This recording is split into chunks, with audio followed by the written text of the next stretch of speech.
하나님의 구출 작전, 모세와 위대한 이집트 탈출, 출애굽기 3장에서 13장.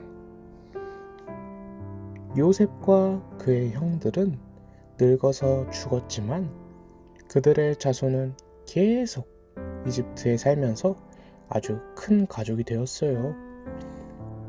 얼마 후 새로운 왕이 다스리기 시작했는데 새 왕 바로는 요셉을 기억하지 못했고 하나님의 백성을 좋아하지 않았어요. 그는 이스라엘 사람들을 자기 노예로 삼아서 때리고 자꾸만 더 힘든 일을 시켰답니다. 하나님의 백성은 하나님께 구해달라고 부르짖었어요. 하나님은 그들의 소리를 들으셨어요. 그분은 아브라함에게 하신 약속을 기억하셨어요. 하나님은 그분의 백성을 돌보아 주실 거예요. 길을 찾아내서 그들을 자유롭게 풀어주실 거예요. 하루는 모세가 양을 치고 있는데 이상한 나무가 그의 눈길을 사로잡았어요. 분명히 불꽃이 타오르는데 잎사귀가 타지 않는 거예요. 모세야! 쩌렁쩌렁 큰 소리에 모세는 깜짝 놀라 뒤로 물러섰어요. 내가 내 백성의 부르짖음을 들었다. 내가 그들의 눈물을 보았다. 그들을 구해주려고 내려왔다. 너는 바로에게 가서 내 백성을 풀어주라고 말해라. 모세는 두려웠어요. 그러자 하나님이 내가 너와 함께 있겠다 라고 말씀하셨어요. 그래서 모세는 바로에게 갔어요.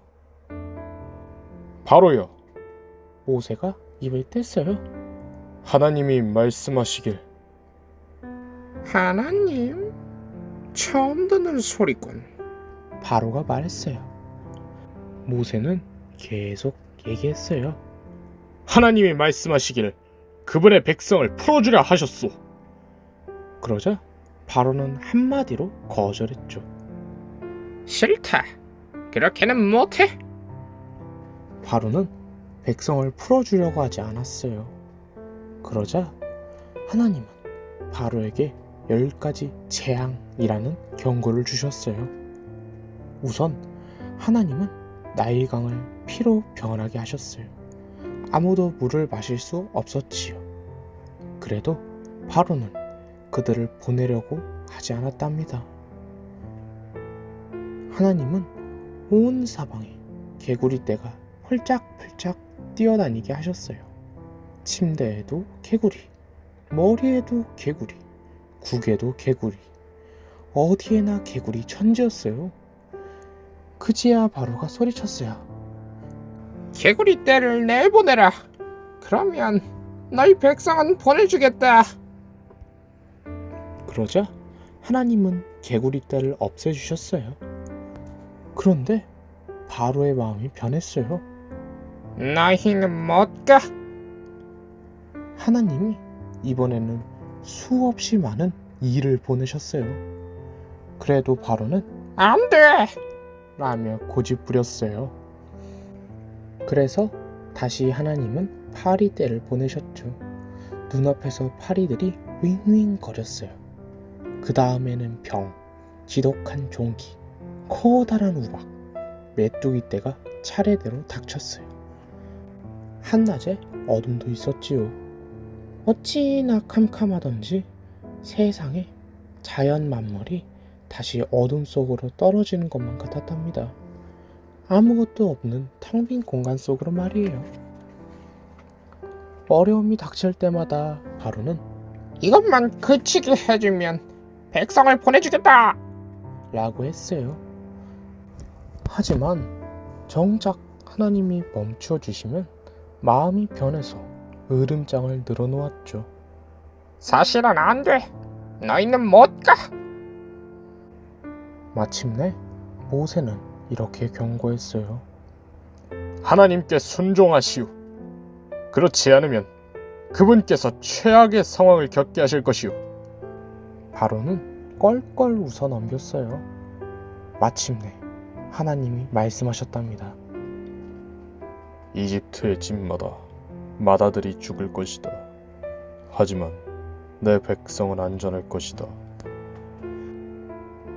하나님은 그분의 백성에게 이르시기를 집집마다 가장 좋은 어린 양을 데려다가 잡아서 그 피를 대문에 바르라고 하셨어요.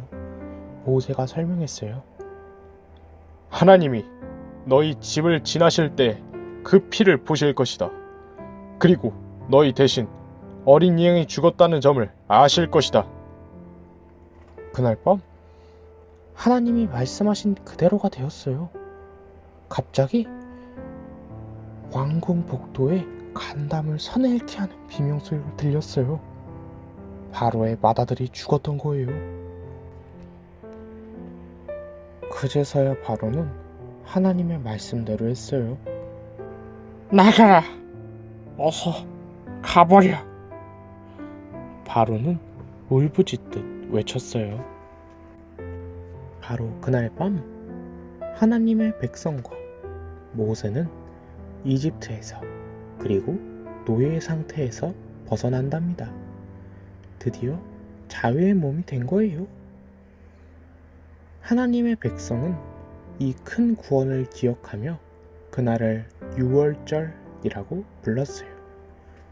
하지만 장차 그보다 더 큰 구원이 온답니다. 오랜 세월이 지난 후에 하나님은 다시 한번 그 일을 하실 거예요. 이 땅에 직접 내려오셔서 하나님의 백성을 구해주시는 거예요. 그때는 영원한 자유를 누리게 될 테지요.